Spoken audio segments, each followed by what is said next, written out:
Hello and welcome to Wedding Wednesdays with Weddings Online. My name is Kelly and I'm a former wedding planner and blogger, and I'm obsessed with weddings. If you're planning a wedding in Ireland, you're in the right place. You're going to learn the tried and tested methods to planning your dream wedding without the added stress.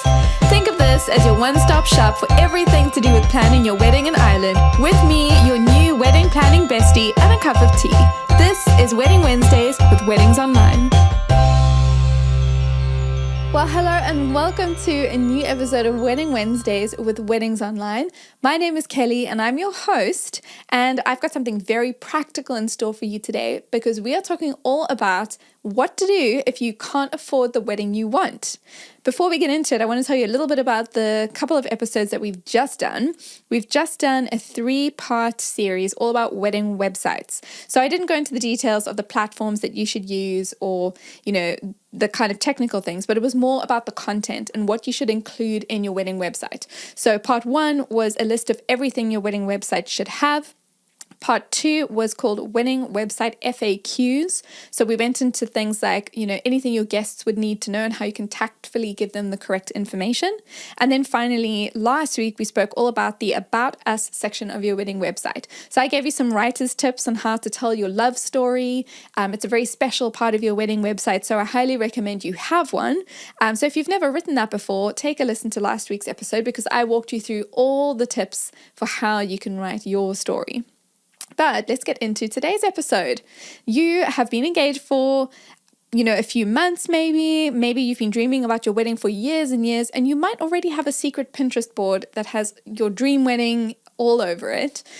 Pictures and videos. Maybe you've saved posts on Instagram. Maybe you've even been looking through the real wedding features on the Weddings Online blog, and you've been inspired by other couples, and you've got a picture in your head of what your dream wedding is going to look like. But then you sit down to look at your budget, and you've worked out who's contributing financially. You've looked at your savings. You've maybe even investigated getting a loan, and now you know how much money you have to create your wedding, and you realize that you can't afford the wedding you want. So what do? It can be tempting to do the following. If you're thinking of having 150 guests and you want to have an amazing meal, it can be tempting to have those 150 guests, but just do everything a little bit cheaper. Something like this. Have 2 courses instead of 3. Maybe get a more affordable caterer who uses cheaper cuts of meat. You could have a playlist instead of a DJ. What about plastic chairs with chair covers instead of those amazing chairs that you've got saved on your Pinterest board? That might be the area that you're thinking. It could be the direction you're thinking of going in, but I don't recommend this.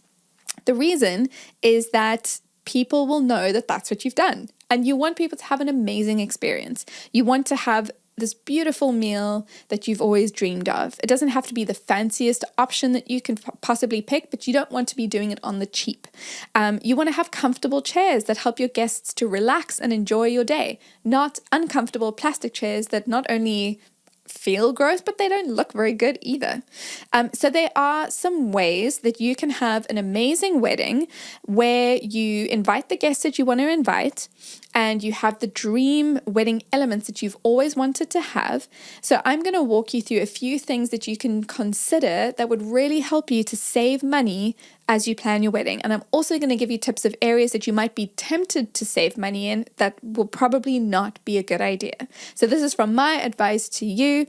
And let's begin with wedding venues. If you've ever heard of something called dry hire, that is where you basically have an empty wedding venue. It's kind of like a blank canvas where you can bring everything in, and it's a lot more affordable. And your 2 options for venues are often dry hire or exclusive. So exclusive hire means you have exclusive use of the wedding venue, and everything that's available is included in the package. So it's usually food, tables and chairs, linens, cutlery and crockery, staff to make everything happen, often a wedding coordinator to help bring it all together on the day, and so many more other things. It can be tempting to go, you know what, I don't need all of those things. Let's go for the dry hire option because it's cheaper. But my advice to you is to consider if that's actually going to save you money. When you think about hiring in everything, you have to think of everything. So depending on the option that you've picked, you're going to have to do the catering, the tables, the chairs, the glassware, and that's every single glass that you could possibly need, the different wine glasses, the whiskey glasses, the champagne flutes, everything. You're going to need to think about bar staff and so much more that at the end of the day, it might not even be cheaper, but it will certainly be more stressful and overwhelming. When you have an inclusive venue that has everything and exclusive use of the venue, literally everything is included. You'd be working with a wedding venue and their staff, and they know how to pull off an amazing wedding effortlessly. It usually comes with a wedding venue coordinator who can pull together everything on the day. And we have done an episode previously where we walk you through the differences between a wedding planner and a venue coordinator and a stylist. I'll drop a link to that so that you can understand a little bit more about what a venue coordinator will do for you on your day. You won't have to deal with the logistics of figuring out things like how many tables need to fit into the venue, because the venue will know that. This is what they do. They host weddings in their venue multiple times a week, and they will know exactly how many tables need to fit into the space and how many people can fit around the tables. They know all the different options. And so instead of you sitting trying to piece it together with a ruler and a diagram and like trying to make some kind of to scale map, you'll be dealing with a venue who knows exactly how to do it. They often have inclusive packages that will have items that would actually cost you more if you had to piece them together individually, because they often have things on site and it doesn't cost them as much to use those items as it would cost you to hire them in a different venue. And of course, the ultimate thing you're getting when you have a venue that is inclusive of everything you need plus exclusive use of the venue is you get peace of mind. And that is priceless. Peace of mind where you know that everything is coming together. You don't have sleepless nights where you're up in the middle of the night going, what have I forgotten? Did I get enough glasses? What happens if a glass breaks? Do we need spares? What do we do? You've got a venue who knows exactly what to do. So my advice when it comes to wedding venues is don't give in to the temptation to think that the cheapest option will be the cheapest option, because it will cost you in some way. So it's just helpful to be mindful of what you're paying for, what you're going to get, and weigh up the costs and do the maths, read the fine print, and work out if you're actually saving much money or not. And at the end of the day, you may work out that you're not saving much money, but you're also taking on a lot of stress. Second thing, if you want to save money when it comes to your wedding, consider an off-peak wedding date. I am a huge fan of off-peak wedding dates. So getting married on a Friday or a Saturday or a bank holiday is basically the most popular day that you could get married. And anything in the summer also, those are considered high peak days. They are more expensive because there's higher demand. It's just business. But it's also, you have so many amazing wedding suppliers that get booked up for those days years in advance. So by picking an off-peak day, such as a Sunday, a midweek day, or basically anything that's less popular, like a winter wedding date, not only will you be paying a little bit less, you get off-peak rates, but you also have a higher chance that your guests and your dream suppliers will be available on your day. So it's a win-win. But don't be fooled. These off-peak dates are every bit as special and romantic as their popular alternatives. You're not losing anything. In fact, there's so many magical things you can do with a winter wedding and so many amazing things you can do with a midweek wedding. So don't allow yourself to feel like you are compromising in any way, but rather you're picking a day that's more affordable and will allow you to have your dream wedding just on a different alternative day. When it comes to wedding photos, there are some ways you can save money and some ways that I highly don't recommend. When it comes to your wedding photos, I don't want to burst your bubble, but there's not much that you can do. There is something you can do, but there's not a whole lot, because you're not just paying for photos. You are paying for somebody's experience. You're paying for their skill. You're paying for their creativity at capturing the most memorable day of your life. And so if you want to have high quality photos that you can print and frame and display in your home, you want to book suppliers who are experienced, and they will cost a little bit more. Here is some wedding photography advice that you might have heard that I recommend you say no to. So avoid these things. Just ask some friends to take photos. Or what if you give all your guests disposable cameras? Then you can use their photos. Hire a photographer who is a student, because they'll be really cheap, maybe even free. And what about somebody else taking the photos and then they can give you the raw images and you can edit them yourself? No. That is not good advice. You're adding more stress to the situation, and there's a high chance that you will not have any photos at the end of the day. Instead, this is what I recommend doing. Get creative. Option 1, ask your photographer if they've got a payment plan option. If you don't ask, the answer will always be no. If there's a payment plan, it means you could pay it off in a few months' time, and it just eases the responsibility or your financial commitment. Option 2, ask about different packages and then eliminate any extras that you don't need. Some photographers would be happy to get rid of things like the engagement shoot or some of the extra bits like a photo album or any prints. Just have a conversation and just say, what can you do? What are your different package options? And what can I eliminate if needed? And see how much more affordable the options become. And finally, ask if the price will change if your photographer is only needed for a few hours.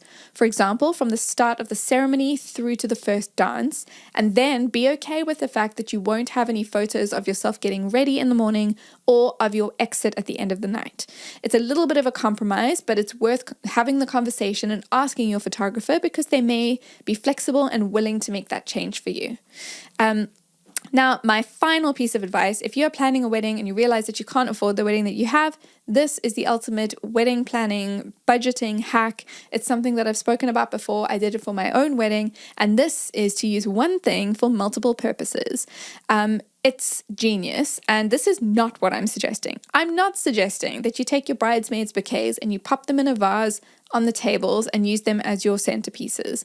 It's not a good idea. The flowers will wilt, you'll regret it, everything will look very sad. That's not what I'm suggesting.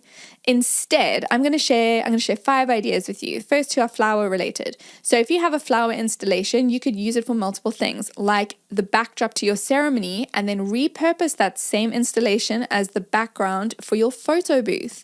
It's something that you want to use anyway, so you're saving money by using it in 2 different ways.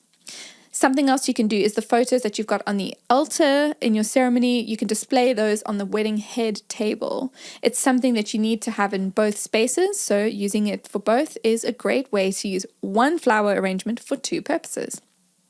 Here's something else. You can serve your wedding cake as your dessert instead of having both. Not everybody's going to want to have both, and so if you want to save money, you could have a starter, a main, and then your cake comes out as the dessert. It's not something cheap, it's a beautiful cake, and it's just a different way of serving something sweet at the end of the day. How about using little trees or pot plants as centerpieces, and then you allow your guests to take them home as wedding favors? That's what I did for my wedding. We had little trees. They were really, really cute. We had them lining our 2 long banquet style tables, and then every family or couple got to take one home. And so we had perfectly calculated how many that we would need to have. And so they served the purpose of being centerpieces and also wedding favors. And bonus, we didn't have to clean them up at the end of the day because guests took them home. And then finally, you can do something like a candy buffet or a printable photo booth where people get the pictures to take with them. So that kind of interactive experience could also double up as your wedding favor. So have a think about, if you want to have little bags that have your initials on them, people can fill them with sweets, and that is something fun at the wedding, but it's also the wedding favor. And then printable photo booth pictures as well. It's a fun experience, but if guests can take them home, you get the photos and they get to take something as a wedding favor. So that is how you can use one thing for multiple purposes to help you save money. But there are so many things that you can do to save money on your wedding. I don't want you to panic. I don't want you to feel like you're never going to have your wedding day. And if you ever have any questions about wedding budgets, or you're not sure if you're saving money in a creative, clever way, or if you're doing something silly, I always welcome you to get in touch. My email address is kelly@weddingsonline.ie, or you can drop me a DM on Instagram. It's @weddingsonline. I'm always happy to chat. I'm also happy to get some experts into the podcast to answer your questions. So don't hesitate to get in touch. Next week's episode, I'm going to talk all about things I did at my wedding. So I've already told you one thing. I did multiple purposes with the trees on the wedding tables. I'm going to tell you a little bit more about things I did at my wedding as a former wedding planner, and I'm going to give away a few little secrets of stuff that I did, share some little stories, and if I can twist my husband's arm, I may get him to weigh in as well. We'll see. But thank you for listening today. The Wedding Wednesdays with Weddings Online podcast is produced by me, Kelly, and mixed, mastered, and edited by Glenn Hartman. For more wedding planning tips, advice, checklists, and more, visit weddingsonline.ie.